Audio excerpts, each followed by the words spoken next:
तो भाई मैंने आज आपण मानक मोटर आपण मैंने रिपेयरिंग करछंती तो एवं बाइडिंग भी करछंती तो सेति मु आपण गोटे फॉल्ट नहीं आछि जहाँकि आपण मैंने या काटिबा छड़ा बाइडिंग न्यू बाइडिंग करबा छड़ा आपण मन किछि बाट न था किंतु मु आज रिपेयर करी तो देखि पारते भाई मैंने देखंतु देखंतु आपण मन देखंतु जो रोटर बोलची देखंतु सेठी जस्ट हल्का टिके गोटे कॉइल शॉर्ट हे कार्बन हे शॉर्ट हे जाइछि ता सहित पेपर भी नष्ट हेछि ता सहित टोटल बॉडी भी शॉर्ट देखौछि तो भाई मैंने देखि पारथिबे ए प्रॉब्लम टी प्राय आपण मन मोटर भीतर जो पानी पस हुए ता सहित भी अन्य कारण भी होय थाय तो भाई मैंने आज आम रिपेयर करबा तो एई जगह आपण मैंने कोन करंती ना टोटल कॉइल को काटी काढंती टोटल नुआ रिबाइडिंग करंती नहले आपण मैंने कोन करंती खाली बार्निश देकी याको सॉल्व कर देंती किंतु आपण मैंने जो खाली बार्निश बा आपण जदी बार्निश दे देबे खाली ताला आपण मन प्रॉब्लम ठीक से सॉल्यूशन हे परबे तो सेति पय मु आपण मैंने कोन करबी ना देखंतु नेक्स्ट देखौची तो आपण मैंने फास्ट जो पुराना कॉइल जोटा कार्बन हेतिला से कॉइल को आपण मैंने पूरा संपूर्ण काट देबे तो देखि परते पेपर को देखंतु पेपर खाई पूरा नष्ट हो जायछि ता सहित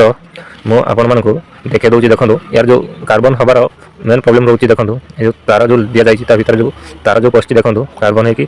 शॉर्ट हे जायछि यार इन्सुलेशन सब बाहर जायछि तो देखि परते भाई माने यार इन्सुलेशन तार इन्सुलेशन बाहर जायछि जदी भी आपण माने ए वायर को रखि देबे ताला बानिश दे देले किंतु ये ठीक से आरपीएम घुरिबो नाही ता से बहुत फॉल्ट रहिबो तो ये मोटर स्टार्टिंग हे जो किंतु ये कंटिन्यू चली परिबो नाही तो आपण माने ए तार को पूरा वायर को पूरा टोटल काट देबे टोटल काट देके आपण माने फास्ट यार एसडब्ल्यूजी मापि नेबे तापर आपण माने केते टन दिया जायछि सेति टन रे आपण माने नुवा वायर को या भीतर पुरे देले आपण माने मोटर ठीक से पूरा परफेक्ट काम करिवो तो मु आपण माने को या भीतर वायर को पुरे की देखौछि तो देखि पारतो देखंतु मु वर्तमान या भीतर सेम जो एसडब्ल्यूजी रो काटिले से एसडब्ल्यूजी तो हेतो सेम टन देके या भीतर पुरे फिटिंग कर दिछि तो या पर हमें कोन करे ना याकू भल से बार्निशिंग करना तो आपण माने भल से बार्निशिंग करे जगह जदी आपण माने भल से बार्निशिंग न करिवे ताले एबोली फॉल्ट भी आसी पाए तो आपण माने फास्ट भल से बार्निशिंग करना आ याकू भी मध्ये हमें चले के देखिबा ये ठीक आरपीएम रे घुरुछि कि नाही आपण माने मु सब देखे देबी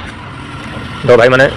आपण माने एबोली प्रोसेस रे ही याकू रिपेयरिंग करंत आपण माने केबे खाली छाडंतु नाही तो देखि पारते वर्तमान या फिटिंग कर दिछि तो वर्तमान करंट देख देखिबा ऑन करिकि देखंतु मोटर ठीक आरपीएम रे घुरुछि वीडियो गोटे लाइक दियंतु धन्यवाद।